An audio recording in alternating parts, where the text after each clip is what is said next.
Bonjour à tous, bienvenue à ce nouvel épisode de Data by Design. Aujourd'hui, nous allons parler modélisation autour des bailleurs sociaux avec Éric Ferret, président de Bialix et de Bialès. A tout de suite.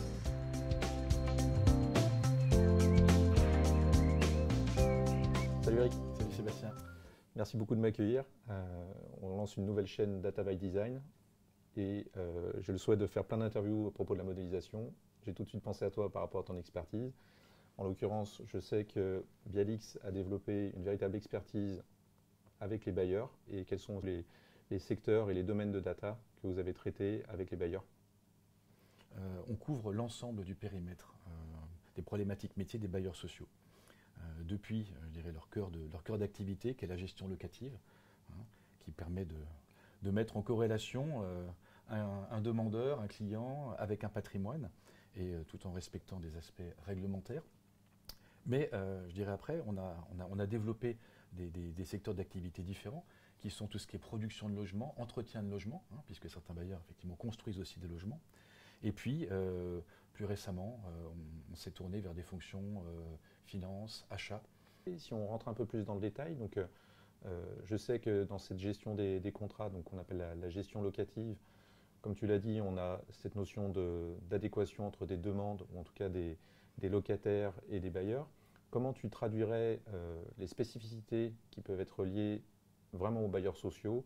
Alors, globalement, on va repartir d'un bailleur, pas forcément social. Un bailleur, qu'est-ce qu'il fait? Il va gérer un patrimoine, il va donc y avoir des contrats, ce qu'on appelle des baux, il va y avoir des locataires, et puis il va y avoir des problématiques de vacances, d'impayés, etc. Donc ça, je dirais que c'est commun à tous les bailleurs, qu'ils soient sociaux ou, je dirais, privés. Pour les bailleurs sociaux, en l'occurrence, effectivement, il y a des spécificités. Il y a tout ce qui concerne justement la gestion des APL, d'accord, ce qu'on appelle également qui est relié au RLS. Il y a le respect des objectifs qui sont, je dirais, imposés par l'État en matière d'occupation, de mixité sociale, d'attribution des logements. Et puis, je dirais, il y a tout un suivi que l'on va faire des locataires, parce qu'il ne faut pas oublier que le principe fondamental d'un bailleur social, c'est de rendre une œuvre sociale, c'est-à-dire d'aider les personnes qui sont les plus précaires à pouvoir être logées dignement. C'est vraiment ça. Et donc derrière, ça va être un pilotage de l'activité pour être certain que cet objectif est bien atteint. D'accord, super intéressant. Donc du coup, j'entends dans ce que tu me décris qu'il va y avoir quand même principalement deux grands axes d'analyse, la notion de patrimoine, la notion de client. Et est-ce que tu vois d'autres axes importants à ajouter dans ce que je viens de te décrire? Alors, il y a effectivement deux axes principaux qui sont le locataire et le logement, le patrimoine. On va rajouter un troisième qui est l'axe organisation, c'est-à-dire quelle est l'organisation du bailleur qui va pouvoir gérer ces différents éléments. Donc ça, ce sont les axes principaux. Et puis, on va avoir toute une myriade, je dirais, d'axes qui sont reliés, mais qui sont toujours relatifs à ces axes principaux. D'accord, je te propose qu'on creuse justement sur ces axes un petit peu après. Oui. Juste avant de passer à cette étape plus sur la modélisation concrète, pour le coup, ce sont quoi les indicateurs ou les grands faits en fait que vous suivez du coup régulièrement? Tu nous as cité la notion d'occupation. Bah oui, c'est l'occupation, c'est la vacance, parce que là je dirais c'est vraiment quelque chose d'extrêmement important, parce qu'on ne rattrape pas la vacance. Il y a effectivement tout ce qui est l'impayé, ça ce sont les indicateurs je dirais principaux qu'on va regarder. On va aussi avoir toutes sortes d'indicateurs de performance dans les différents secteurs, c'est-à-dire les sollicitations clients, le respect des objectifs qui sont justement fixés par l'État. Et donc tout ça font des indicateurs qui vont constituer la planche de bord des directions des bailleurs sociaux. Ok, très clair. Et du coup, en termes d'organisation, qui sont les personnes qui aujourd'hui travaillent sur ces sujets de gestion locative notamment? Alors, il y a différentes manières de voir la chose. Un patrimoine, c'est pas qu'un logement, c'est pas que quatre murs. Et en fonction, je dirais, de l'entité chez le bailleur qui va le regarder, elle va le considérer différemment. Alors, j'illustre, la gestion locative, elle va s'intéresser justement à louer, à faire en sorte que le logement soit occupé. Donc elle va voir, je dirais, le local, les logements, par un axe de disponibilité. Est-il disponible ou pas? C'est plus ça. Voilà. Si tu regardes bien, tu as la gestion immobilière. La gestion immobilière, c'est toute la partie construction. On va construire des logements, on va réhabiliter des logements, et donc là, on est plus sur le bâti, sur la construction en tant que telle, le logement, je dirais, physique. Et puis, on a la gestion financière, où là, par contre, on va avoir toutes sortes d'indicateurs financiers autour du logement, et notamment le suivi d'un budget rigoureux au logement, pour être certain qu'on tient bien dans ce qui était fixé. Voilà. Donc, c'est la même entité qui est vue différemment suivant les différents secteurs du bailleur. D'accord, et j'imagine qu'un des enjeux, en fait, c'est de réussir à réconcilier ces différents points de vue au sein de votre modélisation pour pouvoir offrir bah, une adéquation par rapport aux demandes. Est-ce que vous avez traité ça en mettant en place une modélisation unique, par exemple sur cet axe patrimoine, ou bien est-ce que vous avez préféré faire différents modèles pour bien coller à chacun des besoins de ces entités? Alors, on a un modèle pour chaque. Si on regarde bien dans notre modèle, on va avoir un modèle qu'on va appeler patrimoine justement GL, c'est-à-dire patrimoine lié à la gestion locative, avec justement certaines spécificités, des attributs qui sont propres, je dirais, qui vont servir dans le cadre de la gestion locative. De la même manière, on va avoir patrimoine vu du l'axe gestion immobilière, donc avec des tables, si on parle très concrètement, très technique, des tables qui sont un peu spécifiques et qui font du sens. En revanche, on a toujours quand même une table centrale fédératrice du patrimoine qui justement va permettre d'organiser et de faire, je dirais, correspondre les différentes vues que l'on va pouvoir avoir du patrimoine. Très bien. Eh bien, écoute, est-ce que tu saurais nous montrer à travers quelques illustrations ou quelques rapports, par exemple des notions sur l'impayé ou sur la vacance, pour qu'on voit un petit peu à quoi ressemble le reporting et du coup comment vous pouvez aider à prendre les bonnes décisions. Et puis après, du coup, on diguera sur la partie modélisation à proprement parler. Avec plaisir. Écoute, ce que je te propose de faire, c'est qu'on aille consulter les tableaux de bord, le tableau de bord impayé. Donc, allons-y. Donc là, tu vois, on est sur la page d'accueil, la page de garde, et ce qu'on veut, c'est proposer une vision qu'on appelle très stratégique. C'est-à-dire que tu vas avoir des tuiles qui vont nous permettre d'apprécier les indicateurs à haut niveau. Et donc, ce qui doit être vu, on ne doit pas manquer, c'est effectivement les impayés, comment sont-ils répartis? Les impayés présents, c'est-à-dire les personnes qui sont encore là. Alors c'est avantageux parce que si elles sont encore là, on peut plus facilement avoir des leviers d'action pour essayer de résorber cet impayé. Et puis tu as l'impayé des parties. Ça c'est plus ennuyeux. Les gens sont partis et si jamais il faut courir après pour récupérer des créances, c'est plus complexe. D'accord? Ce qui nous importe, c'est de voir la logique. On voit cela et on voit effectivement les impayés inférieurs à 3 mois. Pourquoi? Parce que c'est les impayés courts qui nous intéressent. Là-dessus, on peut avoir des vrais plans d'action. Dès qu'on a dépassé 3 mois, les APL s'arrêtent d'être versés. Et là, je dirais que ça devient beaucoup, beaucoup plus compliqué pour le locataire. Et puis, tu vois effectivement la déclinaison géographique. On disait que, tu vois ici, sur ce tableau de bord, on a le patrimoine et on a la proportion d'impayés, les montants d'impayés par commune, et donc la déclinaison patrimoine-géographie. Très clair. Est-ce que tu as d'autres exemples de rapports? Par exemple, tu me disais tout à l'heure sur la vacance, qui était un élément très important pour la gestion locative. Oui, tout à fait. Donc, voilà, là, tu as le tableau de bord de la vacance. Il fonctionne de la même manière. Tu vois, là, par contre, on est sur des indicateurs qui sont un peu plus problématiques, on va dire. Il y a beaucoup de rouge. Tu vois le nombre de vacants avec les différentes typologies de vacances. Donc, la vacance financière, c'est-à-dire qu'un logement, il peut très bien ne pas être occupé. Il peut très bien être occupé physiquement. Mais pour autant, il n'y a pas le loyer qui tombe. Il y a des situations qui sont comme celle-ci. Tu as aussi le taux de vacances en nombre, le nombre de jours moyens de vacances, etc. Donc ce sont toutes sortes d'éléments que tu peux voir. Et puis tu peux voir l'évolution. Tu vois que malheureusement, dans le cas que nous avons ici, je dirais les indicateurs partent à la hausse, bien malheureusement. Alors après, là c'est intéressant, c'est de voir ce qu'on appelle l'arbre de la vacance. Et j'aime bien ce rapport-là parce qu'il va te permettre aussi d'explorer les différentes dimensions que nous avons dans notre modèle de données. D'accord? Et on voit effectivement que la vacance, ici on voit par motif de disponibilité, c'est-à-dire est-ce que c'est une vacance technique, une vacance financière, une vacance commerciale, avec à chaque fois, tu peux voir dans le tableau, tu as les petites explications, les sous-rapports qui vont t'expliquer précisément comment les choses sont. D'accord, avec un axe du coup d'analyse spécifique qui correspond au motif de vacances au sens Exactement. large. Exactement. C'est l'objet de justement chacun des onglets qui va te permettre d'aller explorer suivant les différents axes qui vont concerner les uns ou les autres. Voilà. Très clair. Alors du coup, est-ce qu'on peut maintenant plonger un petit peu dans la partie pure modélisation et je te propose qu'on se concentre d'abord sur l'axe patrimoine. Oui. Qui, on l'a vu, a de nombreux impacts sur les représentations qu'on a vues dans les tableaux de bord. Alors, En préambule, je te montre ça. Et après, derrière, si tu veux, on va aller regarder ce qu'il y a. Mais ce qui est intéressant, c'est là, c'est une vision, je dirais métier, voilà, la vision qui intéresse la plupart du temps les bailleurs. On voit le nombre de logements, on voit le nombre de mises en service. Donc là, dans mise en service, on est à la croisée des chemins entre la construction, patrimoine, d'accord, et qui va livrer à la gestion locative. Cet indicateur-là, il est très intéressant parce que justement, il est à la croisée de deux chemins. Et c'est ça qu'on va vouloir observer. D'accord. Et puis, évidemment, je parlais tu peux regarder, on a beaucoup de diagrammes qui sont liés à tout ce qui est consommation énergétique. C'est très à la mode actuellement, plus que jamais, je dirais.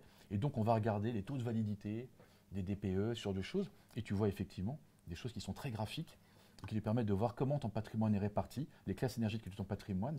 Par exemple, ici, on constate qu'on a quand même beaucoup de verre et que l'effort qu'on a pu faire depuis de nombreuses années a commencé à porter ses fruits. Alors, on va passer maintenant, si tu le veux bien, comme tu me le proposais, à la partie modélisation pour regarder les tables, tout ce qu'il y a derrière. Donc là, je fais un zoom, je prends un peu de recul pour te montrer quand même que l'axe patrimoine, j'expliquais tout à l'heure, oui, on remarque tout de suite, si on prend de loin une table principale. En revanche, on voit effectivement qu'il y a toute une myriade de tables qui vont autour, et ça, c'est des éléments qui sont très détaillés et qui vont permettre justement d'expliquer et d'explorer tout cet axe patrimoine. Alors, si on zoome un petit peu, on a effectivement l'axe organisationnel, hein, c'est-à-dire on a le patrimoine, c'est un local qui est ici dans une allée. Cette allée, elle appartient à un bâtiment qui est situé dans une résidence. D'accord. Donc on voit bien cette décomposition, et on a vraiment mis cette décomposition. Alors en fonction des bailleurs, parfois il y a un niveau de moins, mais globalement c'est celui-ci. D'accord. Tu constates que on a dans l'axe patrimoine alors un ensemble d'autres éléments qui sont liés, parce qu'on a quand même on est quand même obligé de le mettre à cet endroit-là, qui sont liés aussi à l'occupant. Alors je ne vais pas le détailler, mais on a fait figurer ici les occupants. Pourquoi? Parce que, et là on avait décidé avec le spécialiste de l'époque de créer une table de faits patrimoine. C'est-à-dire qu'on a un ensemble de dimensions, on a un ensemble de dimensions à évolution lente, mais à côté de ça, on a quand même besoin, on a créé une table de faits spécifique pour enregistrer l'ensemble des changements qui sont assez fréquents, qui sont liés au patrimoine. Le cycle de vie du patrimoine, est-ce qu'il est loué, pas loué, etc., etc. Tout ça, c'est dans une table spécifique. D'accord. Parce que ce n'est pas directement lié à la vacance, ce n'est pas directement lié à l'impayé, c'est le logement intrinsèque. Oui, tu parlais tout à l'heure par exemple des notions de rendement énergétique. J'imagine que systématiquement, quand il y a des travaux, ce sont des évolutions qu'on veut suivre, savoir combien on a de logements qui sont en catégorie A, B ou C. Et suite à ces travaux, on va avoir, on l'espère, une hausse de... Tout à fait. C'est exactement ça, et c'est pour suivre les évolutions quotidiennes, permanentes du patrimoine. Donc c'est une technique qu'on a décidé de prendre dans notre modèle, et c'est ce qui caractérise par cette table-là que tu peux voir, qu'on appelle la table fait patrimoine. Et cette table va être centrale, parce qu'elle va nous permettre, par la suite, d'aller calculer les vacances, les choses comme ça, par exemple. En marge de cela, je reviens sur une notion qui est importante, qui est la notion de SCD. Hein, SCD, oui. C'est Slow Changing Dimension. Et en fait, cette notion-là, elle va nous permettre d'enregistrer tous les changements qu'il y a sur une dimension. Alors, pour être très simple, imaginons que nous avons un local qui n'est pas géré en SCD. Ben, ce qu'il faut voir, c'est que toute nouvelle valeur va remplacer la précédente. Alors, imaginons donc que je suis en classe énergétique F, on a procédé à un changement de menuiserie, je passe en classe D ou C. Eh bien, je vais enregistrer que ma classe c'est C. Et je vais perdre la trace de la classe précédente. Le fait d'avoir une SCD va nous permettre d'enregistrer ces changements et de savoir que avant il était F jusqu'à telle date et après il est passé C.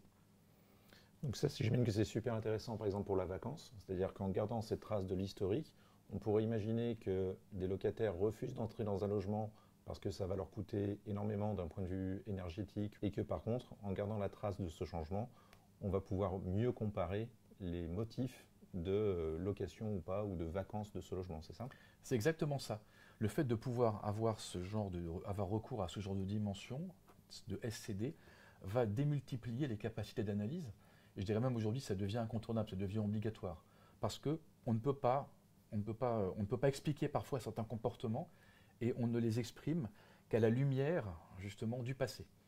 Et globalement, on va historiser, parce que c'est ça le terme, historiser tous les changements. Très clair, à nouveau. Si on fait un petit zoom du coup sur le modèle et sur l'axe patrimoine, je vois qu'il y a effectivement un mélange de SCD et de DIM. Est-ce que du coup dans ces dimensions, c'est uniquement pour des tables entre guillemets de référence? J'imagine que vous avez par exemple les types de locaux on a vu tout à l'heure la notion de nature. Ou est-ce que parfois c'est quand même intéressant de pouvoir écraser toutes ces valeurs sans se soucier de l'historique? Je vois par exemple que DIM-ALE est considéré comme une table de dimension classique.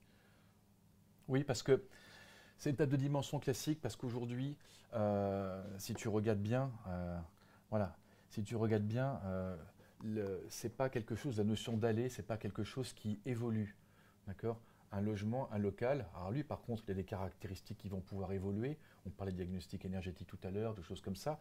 Après un local il est lié, il est structuré dans une allée et il n'y a pas de notion, il n'y a pas de changement, donc ça c'est pas la peine d'alourdir le modèle, la conception en gérant des dates de début de validité, de fin de validité. L'allée elle est là, il y a quelques propriétés, la table elle est toute petite et donc par rapport à ça, c'est pas la peine de gérer en SCD, encore une fois il faut bien discerner. Et pour le reste, tu as tout à fait raison, les autres tables DIM ce sont des tables de référence.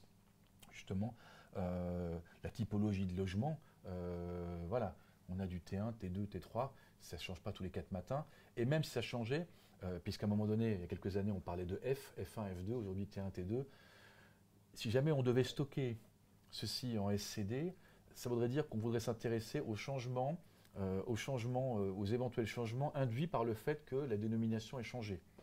À mon avis, il n'y a aucune corrélation et donc on ne l'a pas fait. Ça marche, très clair à nouveau. Alors du coup, on voit qu'il y a énormément de tables, y compris sur cet axe patrimoine. Pour les néophytes, on parlait évidemment de modélisation en flocons. Pour toi, c'est quoi les avantages justement d'avoir différentes tables comme ça, plutôt que d'avoir tout concentré de façon unique dans la SCD, en dehors bien sûr des tables de référence dont on vient de parler? Bah, il y a une question de lisibilité déjà, puis ça correspond à une réalité, hein. Aujourd'hui, on a bien ces décompositions, on a bien ces niveaux. Et donc, pour nous, voilà, on est sur du flocon. Ça correspond aussi, dans certains cas, hein, il faut penser derrière aux usages qu'il va y avoir. Certains outils de restitution qui vont se connecter au modèle vont se sentir, je dirais, vont être plus performants à se connecter à ce genre de modèle. Plutôt que, je parle là d'occupation mémoire, de performance, plutôt que d'avoir une table unique dans laquelle tout serait stocké. Donc il y a ce genre de contraintes. Et donc en fait nous sommes partis historiquement, ça fait de nombreuses années qu'on est parti sur cette modélisation. Et aujourd'hui elle est comme ça, donc là on est au niveau le plus détaillé, ce qui n'empêche pas qu'on a des couches supplémentaires où on va agréger certaines informations. On va plus slide sur le coup de l'étoile, on va dire, dans certains cas. Mais ça c'est vraiment le modèle le plus fin, le niveau le plus fin et le plus détaillé. D'où le nombre de tables important. Alors, du coup, on a évoqué tout à l'heure sur la partie reporting la notion d'impayés. Est-ce que tu pourrais nous montrer à quoi ressemble aujourd'hui un diagramme sur les impayés? Comment est-ce que vous avez stocké ces indicateurs dans votre base de données? Là, ici, ce diagramme-là, bon, tu as une table centrale, hein, une table de faits, hein, et on voit effectivement qu'elle est rattachée à l'axe local, avec encore une fois, hein, on a ici les différents niveaux, puisqu'on va vouloir avoir un impayé au niveau d'une résidence, par exemple, ça va nous intéresser. Donc justement, les quelques tables ont été importées ici. Tu as une notion de calendaire, tu as une notion de compte locataire, ici la notion de client, et puis à l'intérieur, eh bien, tu as toutes sortes d'indicateurs, hein, montant de crédit, débit, le nombre le solde cumul, c'est-à-dire au-delà de 2 mois d'impayés, 3 mois d'impayés, etc. Donc cette table-là, elle va agréger les calculs qui vont s'afficher par exemple dans l'application que je t'ai montré tout à l'heure. D'accord, et au-delà des rapports que tu m'as montrés, tu évoquais tout à l'heure la notion et le travail des data scientists. Est-ce que c'est ce même modèle que vous utilisez pour faire de l'analyse prédictive et dans le cadre de l'impayé, par exemple, de quelle façon? Alors, oui, à la base, c'est ce même modèle. que l'on va travailler. Alors, en matière d'impayés, ouais, il y a quelques années, ça fait quelques années maintenant qu'on s'est lancé dans cette voie-là. Le principe, il est le suivant. Il faut à tout prix éviter l'impayé. Parce qu'on se rend compte que dès qu'un locataire tombe dans l'impayé, c'est très compliqué pour lui de s'en sortir. Et comme j'expliquais tout à l'heure, si au bout de 2 mois ou 3 mois, il y a un impayé, les appels s'arrêtent automatiquement. Donc ça devient complètement très spirale. Et donc ce qu'on a voulu faire, c'était essayer d'analyser le comportement des locataires pour déterminer des algorithmes qui nous permettraient de prédire des situations à risque. L'idée, c'est de dire, tiens, tel locataire présente une situation à risque, et par rapport à ça, on va demander au chargé de clientèle de rentrer en contact avec lui pour prendre rendez-vous et puis pour essayer, par exemple, d'étaler un paiement, etc. Enfin, toutes sortes de mesures qui vont faire en sorte que l'impayé ne surviendra pas. D'accord ? Donc là, par rapport à ça, on a travaillé avec une dizaine de bailleurs qui ont mis en commun toutes leurs données et on a réussi à élaborer un algorithme prédictif. Alors, on ne peut pas aujourd'hui, je vais être très franc, prédire un impayé. Par contre, ce qu'on peut faire, c'est que dès que le premier impayé survient, on peut dire à 85% si jamais c'est un impayé qui va se résorber tout seul, ou au contraire si c'est un impayé qui nécessite une action toute particulière. Et là, c'est intéressant, c'est qu'on va pouvoir court-circuiter le cheminement naturel où on va faire une relance, une deuxième relance, etc. et où l'impayé va s'installer. Là, on sait directement la bonne action à prendre. Donc dans le circuit justement contentieux, là, on gagne du temps. Ce temps est très précieux. Donc aujourd'hui, c'est typiquement le genre de choses que nous faisons, mais il y a d'autres domaines. On tente de prédire les états des lieux, le coût de remise en état d'un logement, pour éviter qu'une vacance, je dirais, soit frictionnelle, comme on dit, c'est-à-dire une vacance entre le moment où un logement, le locataire sort d'un logement et un autre arrive. Il y a souvent des remises en état à faire. Et ben on essaie de prédire, nous, à l'avance, les remises en état qu'il va y avoir, eu égard à l'âge du logement, eu égard au comportement du locataire, etc., pour que commander les travaux en avance, pour que dès que le locataire sort, en gros, l'électricien, il est derrière la porte ou le peintre, et ils font les travaux, et comme ça, on va réduire les délais. Donc tout ça, ce sont des algorithmes que nous travaillons avec des bailleurs pour justement donner des usages nouveaux, et on est vraiment dans la prospective. Écoute, merci encore Eric pour ton temps. C'était vraiment très intéressant, je pense, pour pas seulement les bailleurs sociaux, mais aussi tous les férus de modélisation et de data science. Évidemment, on aura l'occasion de rediscuter, j'espère prochainement, par rapport à d'autres cas de modélisation, puisque je sais qu'aujourd'hui, si Bialès se concentre aujourd'hui sur la partie bailleur, en revanche, Bialix continue à élargir ses expertises à d'autres secteurs d'activité. Tout à fait. Et donc, j'espère qu'on aura l'occasion de discuter très bientôt d'autres cas de modélisation dans d'autres secteurs d'activité. Avec grand plaisir. À très bientôt, Eric. Merci. Salut, Sébastien.